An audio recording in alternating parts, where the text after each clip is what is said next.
It's nothing like I've ever experienced, and I think many of my friends have never experienced either.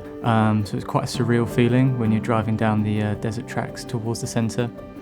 The journey whilst you're out there in the minibuses, you just can't stop looking out the window. As you're travelling through a changing landscape, you're just mesmerised by how different this is compared to anything you've seen before. This field trip we went to Namibia, specifically Loughborough. So they've got a research and training centre out there.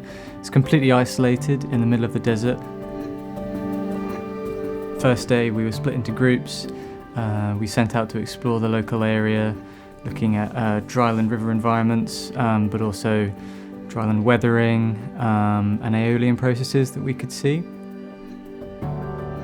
We began our weathering project, and we focused on certain rocks and features and tried to take physical measurements of these and then try and quantify any weathering rates.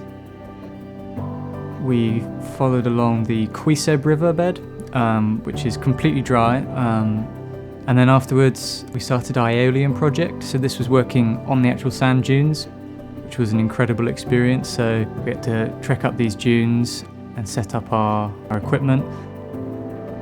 So the top of the dunes, you can't really hear yourself and you can't speak to others because the wind is just so loud. And as soon as you drop down from the crest of the dune, it's dead silent. There's no wind, there's just a ton of sand blowing into your face. It's quite something. Weeks before the field trip, in the classroom we were preparing methods that we'd use and then trying to put that into practice in the field. Joe and Matt were excellent whilst we were out there. They were super helpful, answering any questions we had, but also guiding us in the field where they've done so much of their work before. Their passion came through their teaching well before we travelled out there.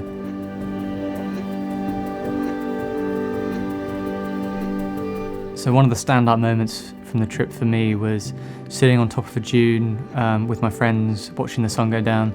I'll never have that chance again.